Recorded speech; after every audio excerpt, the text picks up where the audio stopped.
Chers téléspectateurs, bonjour et bienvenue sur la rubrique Hebdo des éditorialistes. Deux sujets seront au cœur de ce plateau. Premièrement, nous allons parler de cette actualité, précisément celui dont le nom fait la une des journaux depuis quelques jours au Bénin. Comme vous pouvez l'imaginer, il s'agit du web activiste Steve Amoussou, connu sous le pseudonyme de Frère Rumvi. Le deuxième thème à aborder sera relatif à la reprise du changement brut nigérien. Pour le débattre avec moi sur ce plateau, Adrien Tchoumakou qui nous vient du quotidien Fraternité. Merci d'avoir accepté l'invitation. Merci Madame Ruth de m'avoir invité. Merci, bonjour, bon dimanche à toutes et à tous. J'ai aussi sur ce plateau Massime Lobo, il nous vient de Porte-Nouveau, c'est bien ça? Et merci Madame, j'ai répondu à votre invitation. Merci beaucoup. Le troisième sur ce plateau, c'est Hugues Hector Zoko. Vous êtes directeur de publication à l'Indépendant. Merci.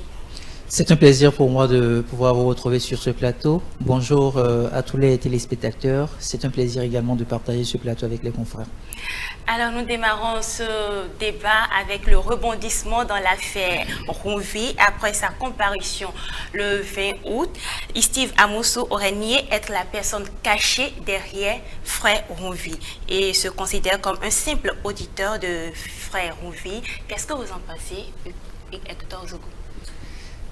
D'abord, il faut dire que cette actualité retient de plus en plus l'attention parce que la posture qu'incarne l'intéressé Frère Rumvi, c'est une posture un peu opposante au régime actuel du chef de l'État Patrice Talon. Et quand vous savez qu'il y a un territoire sur lequel le chef de l'État s'engage pour mener des réformes, c'est qu'il y a a priori des fâchés. Depuis 2016 que le président Patrice Talon a pris le pouvoir d'État, vous avez vu, il n'a annoncé que des réformes dans plusieurs secteurs. Et donc, ceux qui peut-être ne partagent pas le même mode de gouvernance que lui ne se retrouvent pas contents. Il y a des gens qui étaient d'une manière ou d'une autre associés à des dossiers de malversation. Il y avait assez de compromission dans les couloirs du pouvoir d'État. Et quand un chef d'État vient et prend la décision de mettre un terme à tout ceci, ça fâche. Il y a de mécontentement. Et donc, quand je pars de ce principe-là, c'est tout à fait normal que des citoyens puissent prendre la décision de suivre celui-là qui veut, d'une manière ou d'une autre, mener des réformes, que ce soit salutaires ou non, au sein de la République, pour dire, celui qui veut nous reprocher des choses, est-ce qu'il a aussi un saint? Est-ce qu'il n'y a pas aussi des choses qu'on peut lui reprocher? Et donc, je dirais simplement que c'est dans cette dynamique-là, c'est dans cet esprit, sans aucun doute, qu'un citoyen, au nom portant le pseudonyme de Rumvi, aurait décidé de commencer par à prêter des chroniques, des contenus d'une manière ou d'une autre, des contenus d'humeur, tels que le fait si bien dire mon confrère Adrien Tchoumakou. Il va y revenir sans doute au cours de cette émission. Et donc, quand quelqu'un de cette façon-là le fait, il y a une masse derrière. Il y a un environnement populiste qui se retrouve manifeste tout de suite. Et donc, la personne qui se cache derrière cette identité devient a priori un héros parce qu'on se dit, ben voilà, quelqu'un qui a ce courage, cette force nécessaire, ce caractère de décrier peut-être ce que beaucoup n'auraient pas pu dire aussi facilement. C'est bien pour ça qu'il est vraiment connu comme le web activiste chroniqueur bien suivi au Bénin. Oui, il y a des gens qui sont, il y a des journalistes chroniqueurs qui présentent des contenus plus intéressants, mais malheureusement n'ont pas cette popularité-là, pour le simple fait que ceux-ci le font de façon professionnelle. Ils le font de manière déontologique, parce que faire des chroniques en tant que journaliste, par exemple, ça suit quand même une certaine rigueur de traitement d'informations. Et donc, ceux qui aiment qu'on dise les choses avec de la manière légère ne pourront forcément pas se retrouver dans ce que dit un professionnel. Par contre, pour l'intéressé Rumvi, le citoyen Rumvi, qui à essayer de tout temps de partager des contenus. Vous suivez ces contenus-là, vous voyez que c'est des propos virulents. C'est de l'attaque à la limite personnelle vis-à-vis non seulement du chef de l'État, mais également vis-à-vis d'autres concitoyens qui occupent des postes de responsabilité assez sensibles au sein de la République. Donc je vais me limiter là pour dire que pour moi c'est déjà le contexte. Maintenant à évoluer pour savoir si ce citoyen, on vit, est bel et bien Steve Amoussou. Nous allons sûrement y revenir. Alors, avec vous, Adrien Tchoumako, est-ce que c'est à cause de ces contenus-là qu'il est vraiment suivi au Bénin? Vous savez, Frère Rouvi, comme beaucoup l'appellent, puisque c'est l'identité qui est répandue partout, c'est Frère Rouvi, Frère Rouvi. Et Frère Rouvi, plusieurs Béninois aiment l'entendre, plusieurs Béninois aiment le suivre chaque vendredi. Si vous n'avez pas l'occasion de suivre le vendredi, c'est que vous essayez de rattraper le week-end. Parce que cette chronique, ce que lui il appelle chronique, c'est hebdomadaire. Frère Rouvi, si vous le suivez, vous vous en rendez aisément compte, si vous êtes professionnel des médias, qu'il s'agit en réalité d'un article d'humeur. Pour ne pas parler d'audio d'humeur. En réalité, Frère Rouvi n'est pas journaliste. Ou du moins celui-là qui rédige ce qui est diffusé, et nous suivons il y a quelques années, depuis quelques années, et c'est une fois maintenant qu'on n'a pas pu suivre, 2 fois déjà, vous vous rendez aisément compte que c'est des articles passionnants, c'est des contre-vérités, c'est parfois des vérités absolues, c'est des articles qui retiennent l'attention de presque tous ceux qui l'écoutent et ceux qui font confiance en lui. En réalité, Frère Rouvi fait des articles d'humeur, mais il faut reconnaître quelque chose. Frère Rouvi, c'est celui-là qui a le verbe facile, qui, quand il écrit ou quand il pose sa voix d'abord, sa voix est vraiment audible et on a l'envie de l'écouter, on a l'envie de le suivre. Il est cohérent dans ses idées, même si ce qu'il dit est faux, il soutient du début jusqu'à la fin. Dans son éloquence aussi fait partie. Il a une éloquence terrible, il a un niveau intellectuel très poussé et on se pose la question de savoir s'il s'agit en réalité d'un seul individu qui rédige cet article d'humeur et qui pose cette belle voix.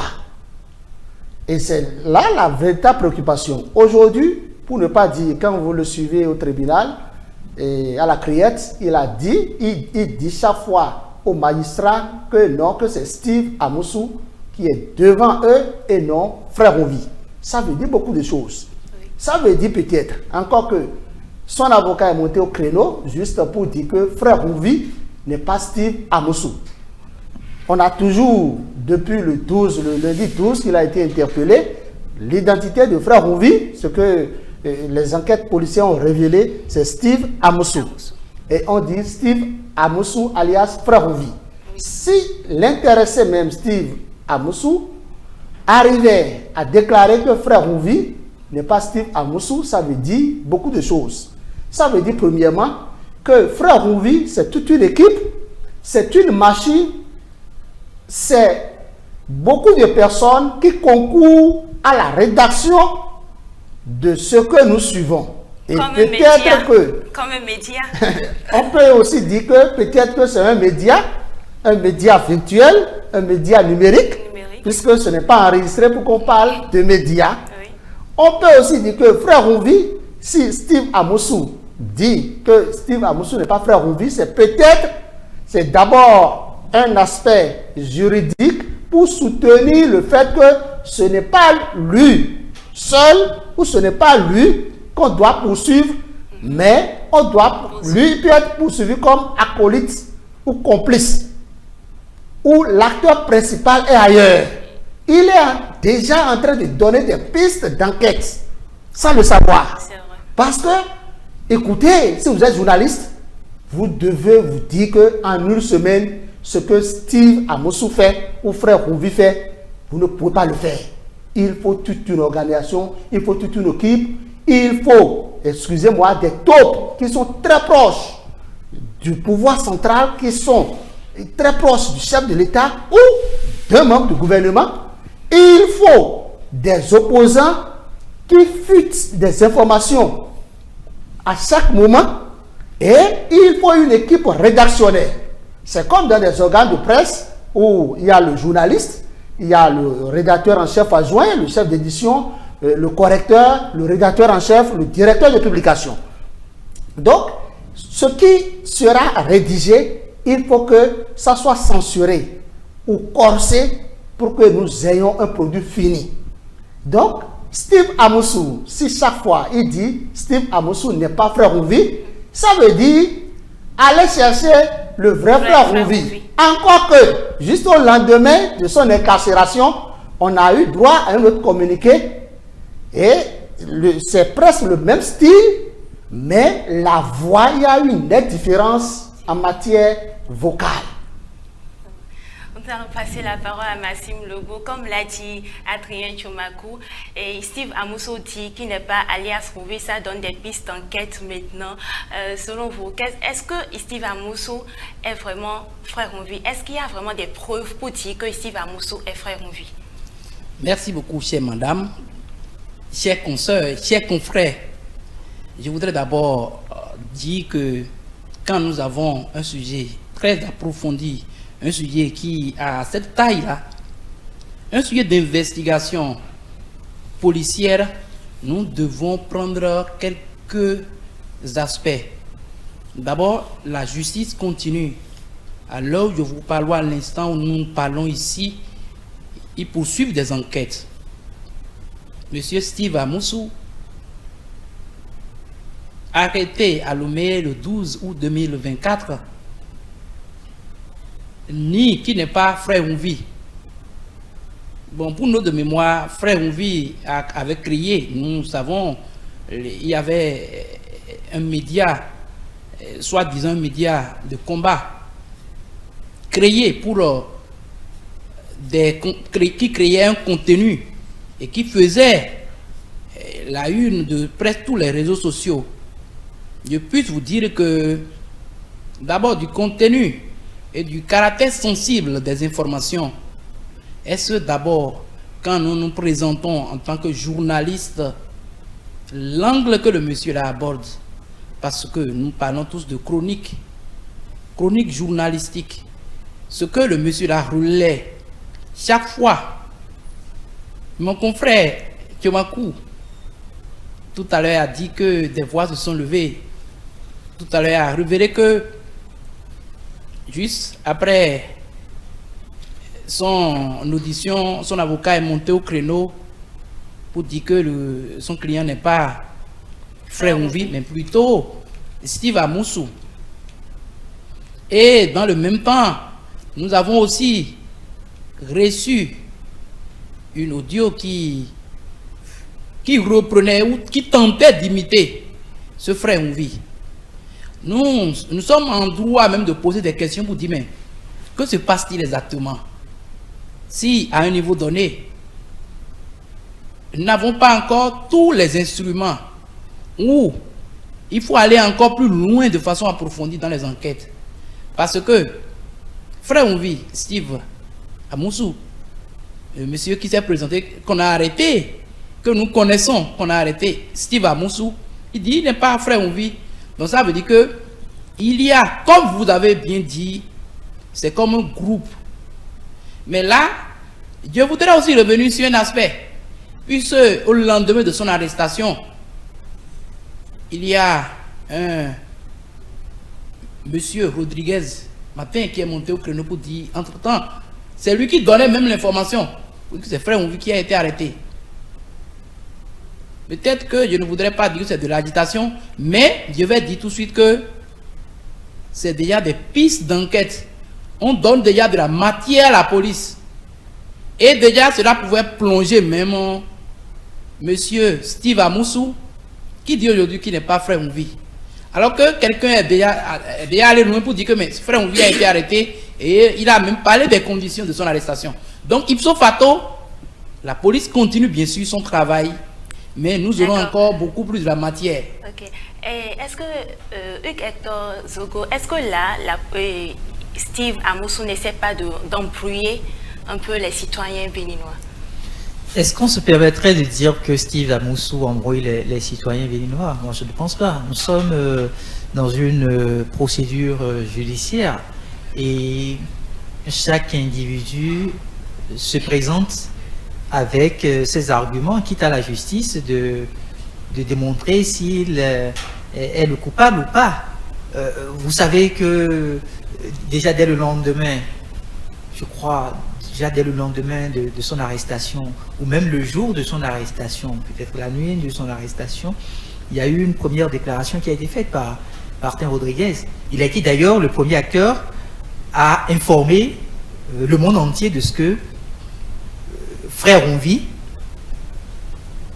au nom de son vrai nom, Steve, Amoussou. de son vrai nom, Steve, a été arrêté. Il n'a pas précisé Amoussou, mais il dit dans son audio, de son vrai nom, Steve, a été arrêté. Et juste après, sa déclaration, on a suivi l'honorable Guy Dossou-Mitokwe, qui à travers sa page Facebook, qui a l'habitude quand même de partager plusieurs informations, s'est aussi permis de faire autant de déclarations.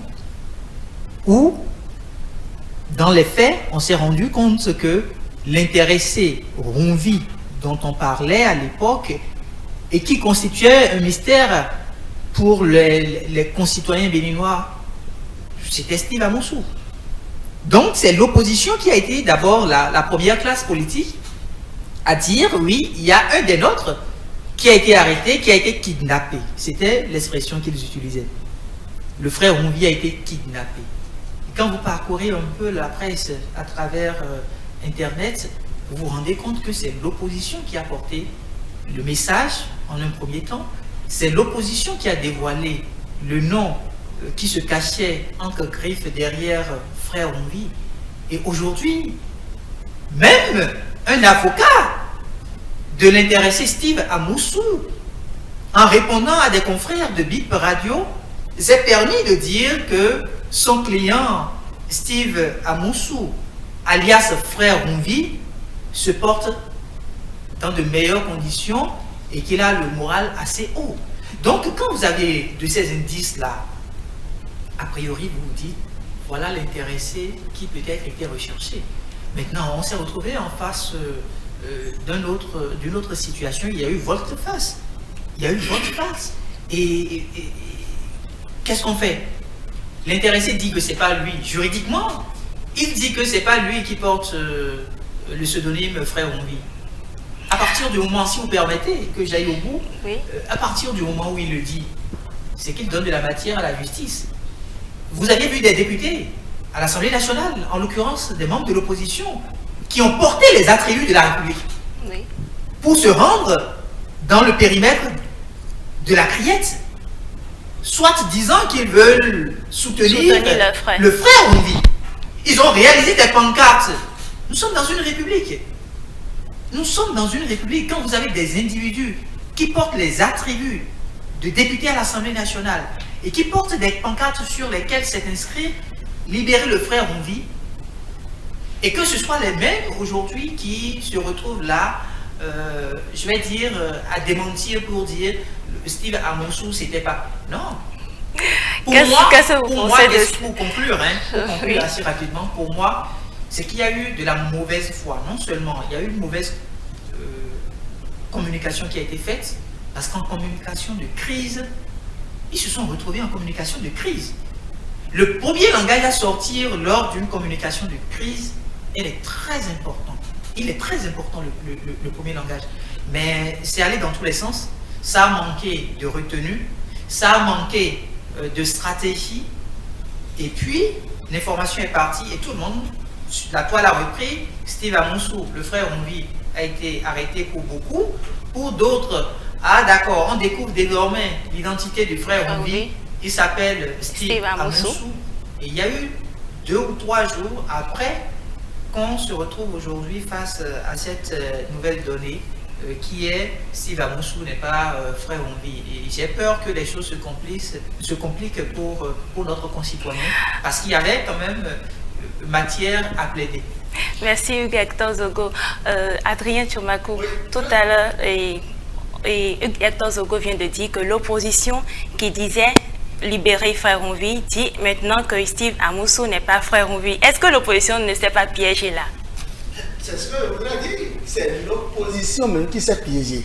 D'abord, Martin Rodriguez, qui a annoncé personne n'était informé. Puisque lui-même, il a des informations vraiment terribles. Il a été informé depuis les États-Unis, où il vit, que frère Onvi vient d'être kidnappé. C'est l'expression qu'il a utilisée.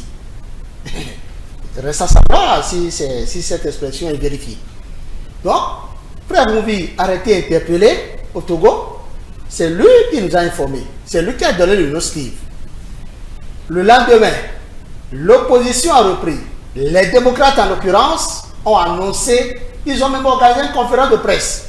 Et on dit Steve Amoussou alias Frère Onvi. Conférence de presse dont la déclaration a été lue par Guy Dossou Mitokwe, le porte-parole chargé de communication du Parti des démocrates.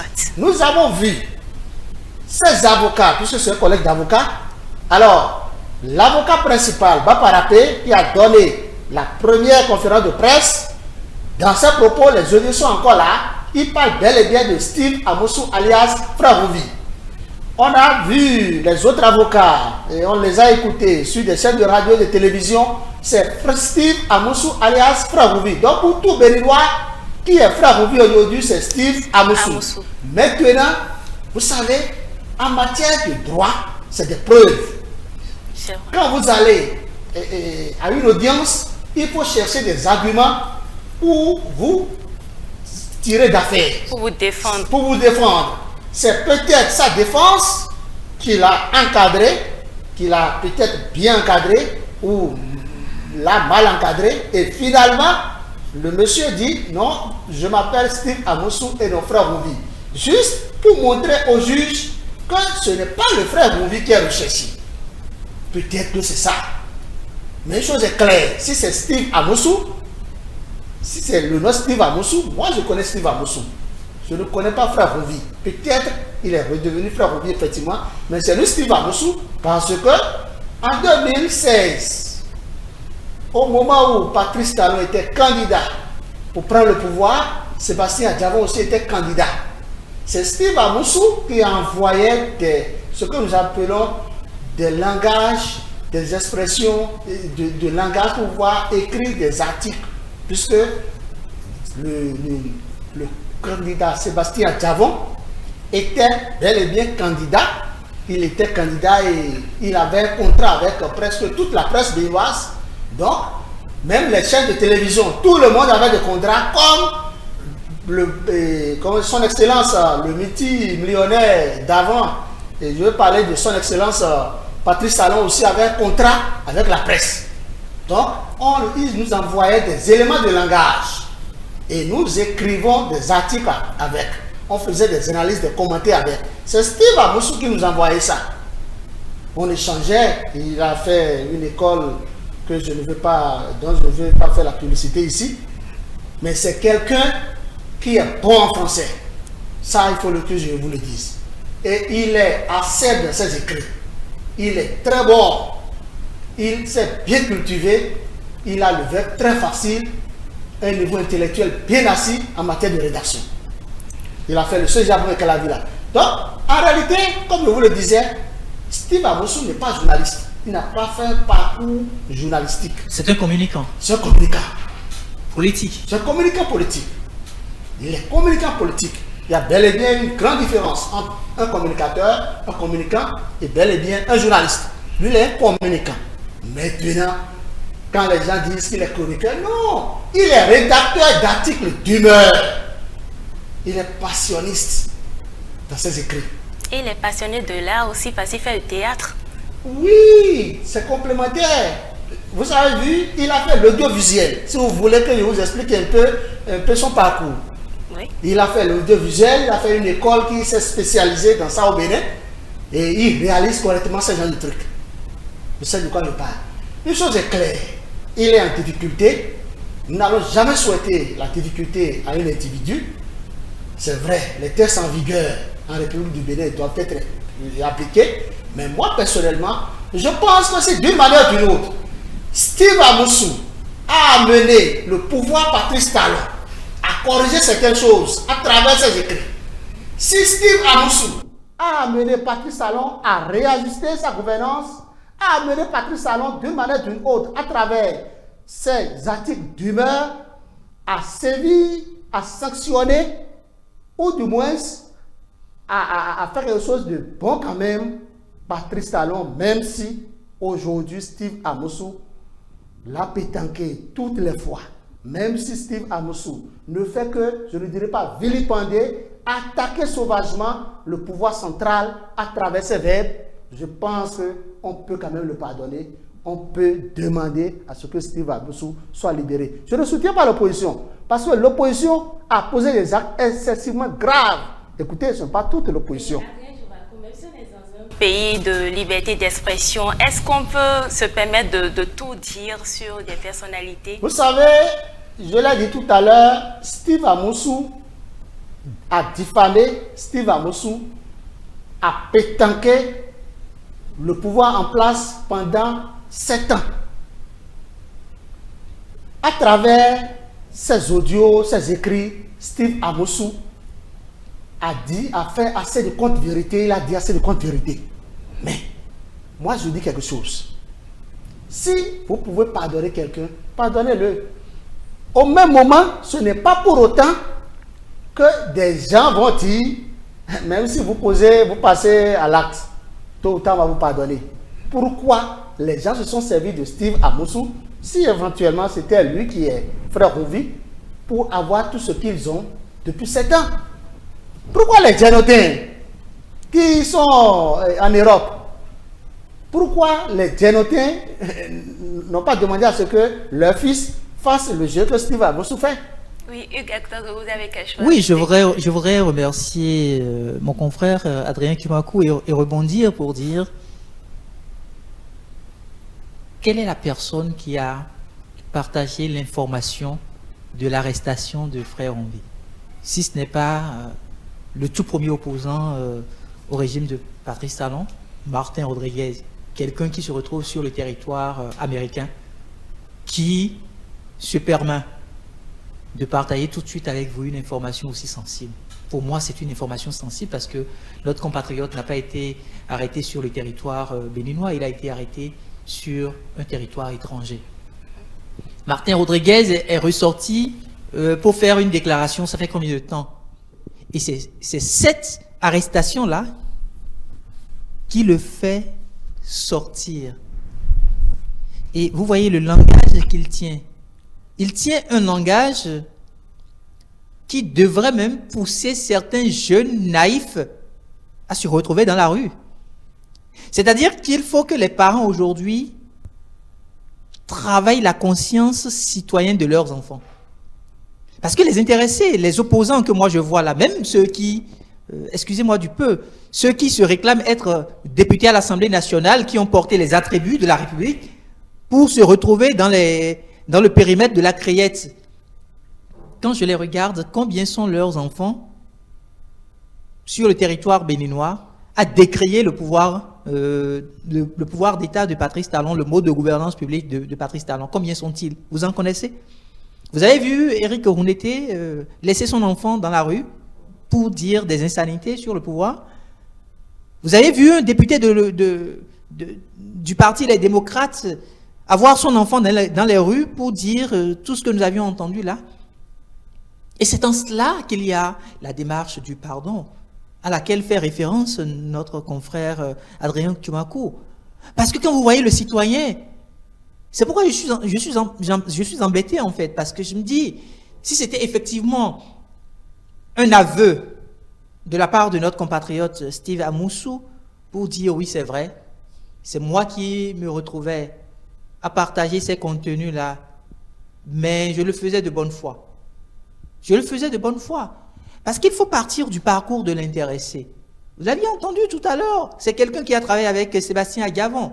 Sébastien Agavon, qui a soutenu le chef de l'État Patrice Talon en tant que candidat présidentiable, et qui, pour des démêlés sans doute politiques, ne se retrouve aujourd'hui pas sur le territoire béninois.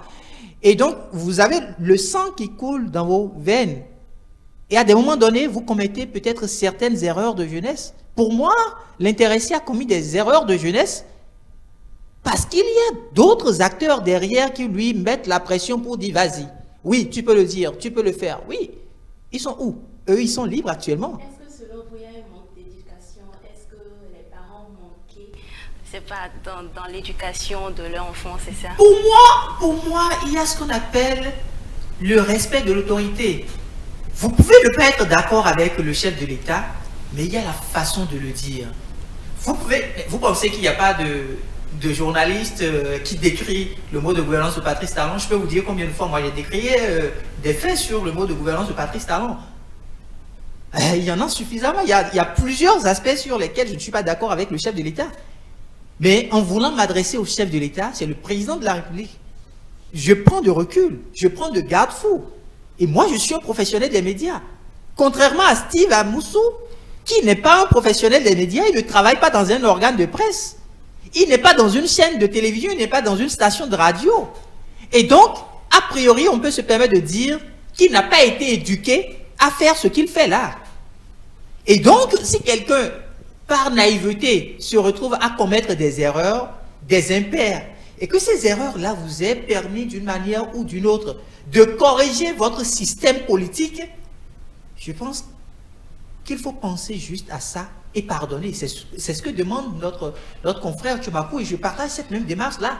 C'est pas pour dire que nous sommes suffisamment d'accord avec ce que notre confrère ou notre compatriote Steve Amoussou aurait fait. Nous ne sommes pas d'accord avec lui. Parce que quand vous écoutez effectivement, quand vous voyez les invectives qu'il y a eu, vous vous dites, mais qu'est-ce qui ne va pas? Qui soutient ça? Aujourd'hui, on a vu qui sont ceux-là qui soutiennent ça. Le premier, pour moi, c'est Martin Rodriguez, parce qu'il a été le premier à pouvoir nous informer. Lui qui se retrouve aux États-Unis. Quelle est la collaboration qui existe entre lui et Steve Amoussou pour qu'on l'arrête et les minutes d'après, que ce soit le premier qui se mette sur Internet et dire « oui, tel citoyen a été kidnappé ». Comment il a eu l'information que Steve Amoussou a été arrêté sur le territoire togolais? Et là encore, je trouve qu'il y a de la matière pour le service des renseignements. Le service des renseignements doit pouvoir aujourd'hui travailler à comprendre comment est-ce que quelqu'un qui se retrouve sur le territoire américain est systématiquement au courant de ce qui se passe les secondes d'après. C'est la question fondamentale qu'il faut se poser aujourd'hui. Est-ce à dire que des gens sont dans la mouvance, crient chaque matin, chaque midi, chaque soir qu'ils soutiennent le chef de l'État et au même moment sont en connivence avec l'opposition parce que ne nous leurrons pas. Nous sommes pratiquement à la fin du mandat constitutionnel du chef de l'État. Pratiquement à moins de 2 ans. On est là maintenant à préparer d'une manière ou d'une autre les élections présidentielles de 2026. Et donc, peut-être qu'il y a des gens aujourd'hui au niveau de la mouvance qui, en voulant se retrouver d'un autre camp, parce que se disant, peut-être au lendemain des présidentielles de 2026, pourront également partager le pouvoir en tant que politique d'hier et mouvancier d'aujourd'hui. Donc, c'est un peu complexe. Mais, toujours est-il, pour moi, toujours est-il qu'il faut travailler inéluctablement. Il faut travailler inéluctablement à départir cette question-là. On peut pardonner notre concitoyen Steve Amoussou si effectivement c'était lui qui partageait autant de contenu, mais à condition que lui-même il puisse admettre et se dire oui, c'est moi qui l'ai fait, mais je ne l'ai pas fait de mauvaise intention parce qu'il a aidé d'une manière ou d'une autre notre président de la République à revoir un peu son système politique. Alors, vous, Massim Logo, est-ce que vous pensez vraiment qu'on peut pardonner l'homme? Vous me demandez si l'homme est pardonnable. Bon. C'est une question que vous avez posée et que vous avez droit à une réponse. On peut faillir à tout moment.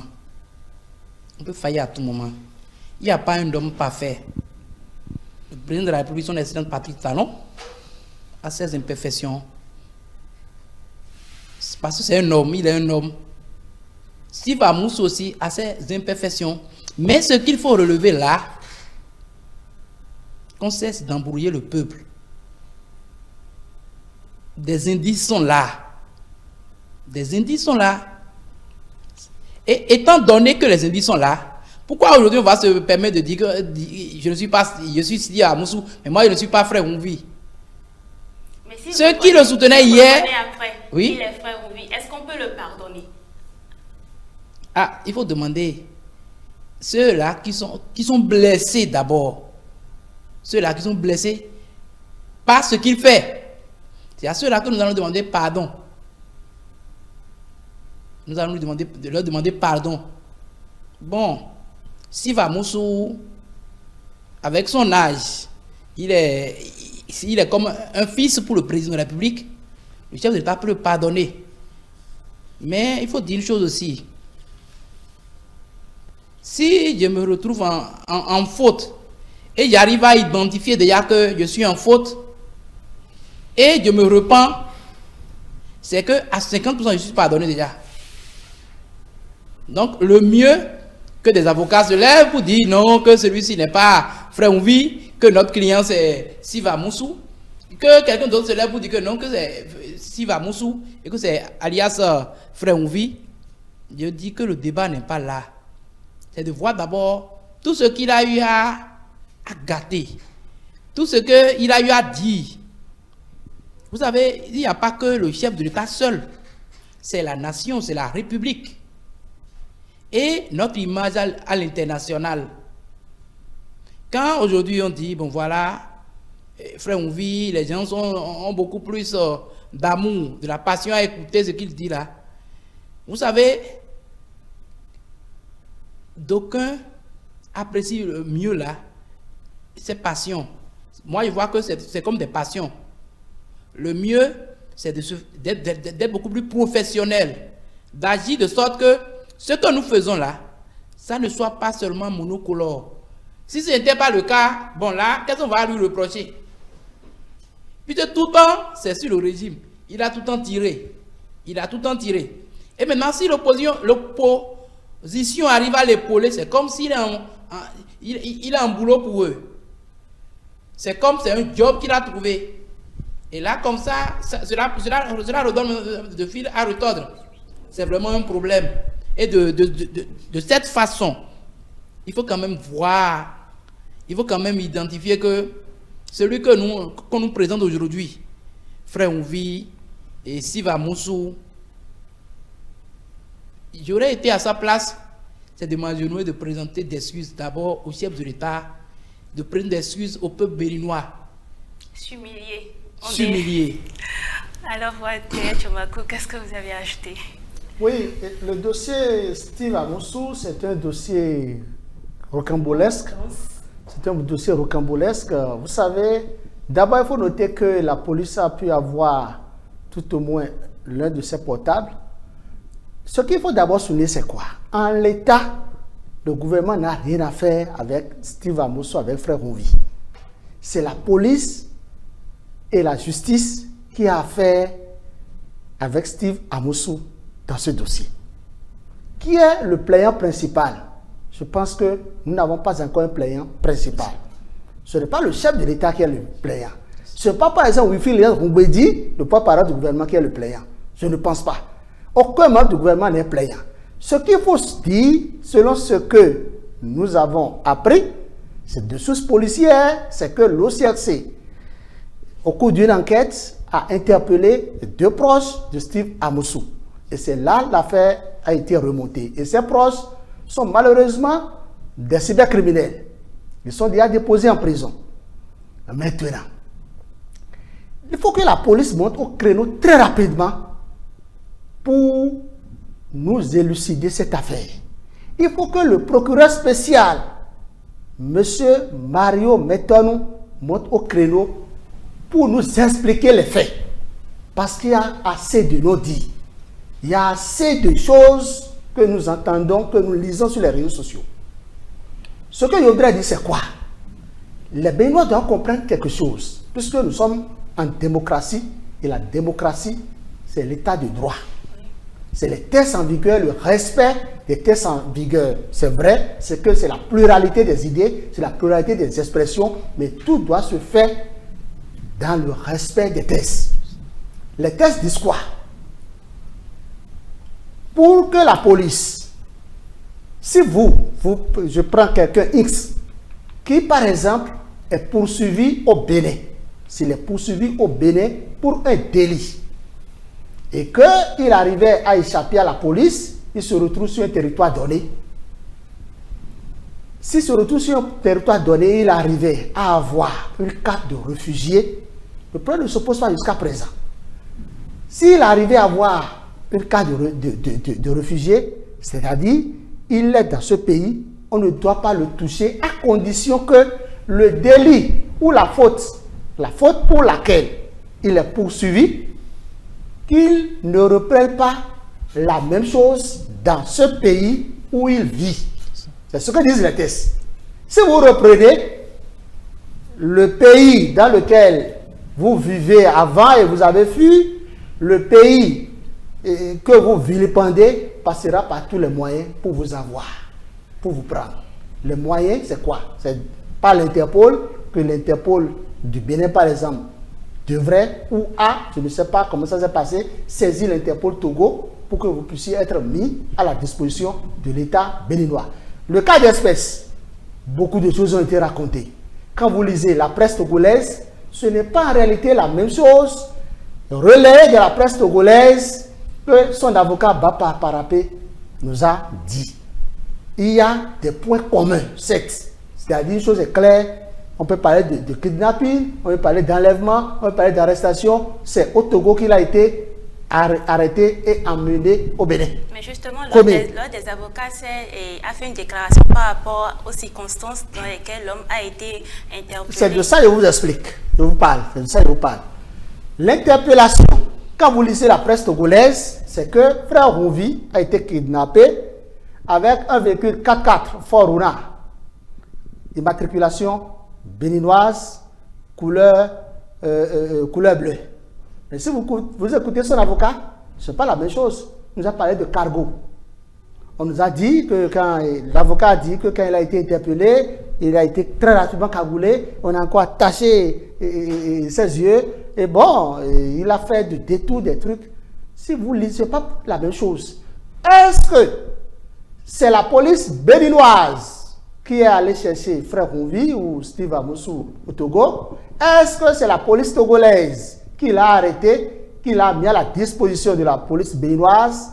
Est-ce qu'il s'agit de ses propres amis, des amis de Steve Amoussou qui l'ont interpellé comme ça, qui l'ont pris mano militari, ou qui l'ont kidnappé, ou qui l'ont ramené à la frontière bénino-togolaise?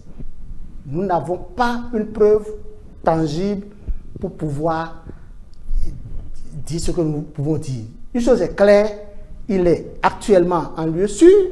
C'est vrai, il a été déposé à la prison civile de Bissérité, mais actuellement ramené à la prison civile de Ouida. Ce que nous demandons, c'est que le procureur spécial, puisque même si vous écoutez les avocats, si vous lisez le communiqué de l'ordre des avocats, ils n'ont utilisé que du conditionnel. Or, en journalisme, les faits sont sacrés. Nous n'avons pas une preuve comme ceci. Nous demandons à la police, oui, la précision journaliste, nous demandons à la police de monter au créneau pour laver son honneur, puisqu'il y a assez de discrédit jeté sur la police. Écoutez, celui qui est là, on le connaît, on connaît un peu son passé. Je veux parler du directeur général de la police. C'est parce qu'il a fait ses preuves, il est apprécié par le chef de l'État, Patrice Talon, le ministre de l'Intérieur, que bien qu'il soit admis à la retraite, on lui a encore fait confiance et il a été reconduit à la tête de la police. Donc, il faut que la police lave son honneur très rapidement. Il faut que le procureur de la République aussi nous explique. Parce que, avait-il eu un mandat d'arrêt? Est-ce qu'il y a des mandats d'arrêt, des mandats d'amener? Donc, En tout cas, je pense que les jours à venir vont nous permettre de revenir correctement sur le dossier. Alors, Hugues Hector Zogo, le 7 prochain, Steve Amoussou va comparaître devant la criette. Quelle serait la suite selon vous? La suite, avant d'arriver à la suite, c'est déjà que la police républicaine, cette institution pour laquelle nous avons énormément de respect et qui fait un travail exceptionnel sur le territoire béninois, puisse monter au créneau effectivement et nous dire les conditions dans lesquelles notre compatriote a été arrêté et conduit à la maison d'arrêt. Et puis, quand il va se retrouver le 7 octobre, nous allons le suivre. Moi, j'aime ce genre de dossier. La raison est toute simple. Si l'intéressé Steve Amoussou avait effectivement des choses qu'il reprochait au pouvoir d'État de Patrice Talon, c'est l'occasion pour lui de parler. Parce que dès qu'il va se retrouver, dès qu'il va comparaître, ce sera en audience publique.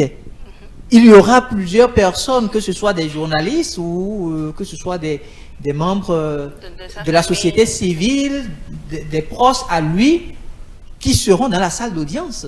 Occasion pour lui de dire, par exemple, moi sur tel dossier, effectivement, j'ai dit ci et j'ai les preuves de ce que j'ai dit. Il n'y a pas de crainte à avoir. C'est un citoyen et n'oubliez pas, la devise de notre pays, c'est fraternité, justice et travail. Nous sommes aujourd'hui solidaires en tant que frères béninois, en tant que citoyens béninois, pour qu'on puisse essayer, dans la mesure du possible, de considérer que c'est un frère, sans doute, qui a été conduit dans les méandres politiques et que l'opposition malheureuse de notre pays l'a manipulé. Mais au moment qu'on le dit, il y a ce qu'on appelle la justice. Il faut rétablir... Si tu me permets rapidement, oui, son portable est aux mains des enquêteurs. C'est ça. Les enquêteurs vont poursuivre les investigations. Il y aura une enquête approfondie et l'enquête sera portée à la connaissance du chef de l'État qui saura que, oui, autour de moi, il y a tel ministre qui filtre des informations, il y a tel directeur général qui donne des informations, il y a tel chef de service qui donne des informations. Au même moment, il faut que l'opposition, surtout les députés, que je respecte beaucoup, les démocrates, savent qu'ils sont en train de violer les textes en vigueur. C'est très important. On ne dira pas qu'il rapidement. Non, on sait qu'on ne rattrape pas le temps. Il y a les textes en vigueur. Tu sais, si vous suivez les députés qui étaient allés faire pression sur la justice, la criette, il y a Éric Rouleté. Mais Éric Rouleté, c'est parce qu'il connaît les textes. C'est parce qu'il lit. Il connaît bien le règlement intérieur. Il n'a pas porté les attributs de la République. C'est parce qu'Éric Rouleté se cultive chaque jour. Évidemment. Il sait qu'on ne va pas au tribunal avec les attributs de la République pour aller faire pression sur le juge ou sur le magistrat. Mais on a vu d'autres qui ont mis les états tricolores et ils ont mis des trucs et ils parlent à la presse. Nous allons laisser la suite à la justice. Le 7 prochain, on aura la suite dans ce dossier. De toutes les façons, moi, je veux qu'on libère Frère Rouvi. Moi, je le souhaite vivement. Je demande à ce que Frère Rouvi soit libéré, mais faisons les choses dans le respect des tests. Évidemment, que l'opposition puisse se remettre en question, que l'opposition cesse de faire croire peut-être à la date d'aujourd'hui que c'est elle qui a toujours demandé à notre compatriote de faire ce qu'il faisait. Parce que, ne nous leurrons pas, il peut être animé de très bonne foi et aujourd'hui l'opposition va vouloir se servir de ce dossier parce qu'il a de la popularité derrière. Frère Rouvi a beaucoup aidé Patrice Talon en dénonçant certaines choses. Voilà, nous allons conclure la rubrique hebdo des éditorialistes. Voilà, nous n'avons pas pu parler du deuxième sujet. Le dossier Frère Rouvi est tellement dense, même 2 heures n'allaient pas nous suffire. Je vous remercie de nous avoir suivis. J'étais avec Adrien Tchomako, Massim Lobo et Hugues Hector Zogo sur ce plateau. La rubrique hebdo des éditorialistes est finie pour le moment, mais Dimanche c'est politique se poursuit.